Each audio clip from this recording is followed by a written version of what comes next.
Oleh karena itu maka kita terus-menerus harus menjadikan akhirat sebagai tujuan hidup kita. Ya, bukan dunia.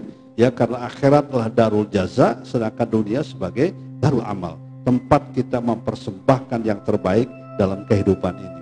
Ini prinsip yang pertama. Biasanya kalau kita kuat pada prinsip yang pertama ini, kita akan menjadi orang yang bertanggung jawab. Ya, akan menjadi orang yang bertanggung jawab. Kita akan menjadi orang yang istiqomah di dalam iman dan amal soleh. Yang kedua adalah wala tansa nasibaka minad dunya. Jangan lupakan bagian kita dari dunia sekarang ini, karena kita hidup di dunia sekarang ini walaupun sifatnya sementara. Kenapa istilahnya wala tansa?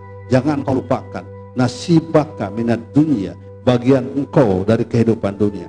Artinya bahwa orang yang beriman, yang visi misinya akhirat, dia harus menguasai kehidupan, bukan dikuasai. Ya, kalau dikuasai kehidupan berarti dia menjadikan kehidupan dunia sebagai tujuan akhirnya. Tapi kalau dia menguasai kehidupan, maka kehidupan itu akan menjadi sarana, ya, untuk mendapatkan keridhaan Allah di akhirat nanti. Makanya umat Islam silakan menguasai ekonomi, harus menjadi pelaku ekonomi yang baik, ya, agar punya harta, punya kekuatan, karena dengan harta itu menjadi sarana ibadah kita kepada Allah, sarana jihad kita, ya, kepada Allah Subhanahu, menambah kebaikan kita. Tapi harta yang kita miliki untuk kebaikan, harta yang kita miliki untuk perjuangan, ya, harta yang memiliki untuk menolong sesama yang membutuhkan.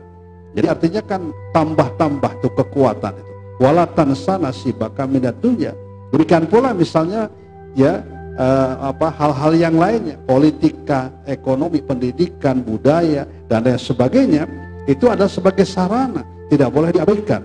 Wala tansa itu begitu, ya, jangan kau abaikan kehidupan kau di dunia, kuasai kehidupan itu. Makanya umat Islam, orang yang sholat, orang yang baik, harus menjadi pelaku-pelaku kehidupan, ya, di bidang sains, ya, di bidang ilmu pengetahuan, di bidang ekonomi, dan lain sebagainya.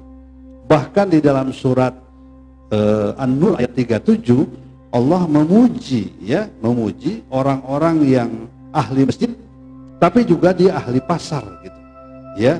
Dia sibuk di dalam bekerja, dia sibuk di dalam berdagang, melakukan transaksi, tapi juga ketika mendengar azan, dia sholat, ya, dia berinfak, dia berzakat, dia berzikir, ya. Jadi jadi kekuatannya luar biasa, powernya luar biasa.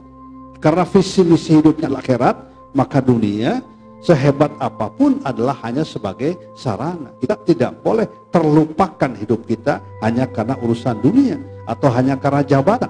Kita rela menggadaikan akidah kita, keyakinan kita, dan lain sebagainya.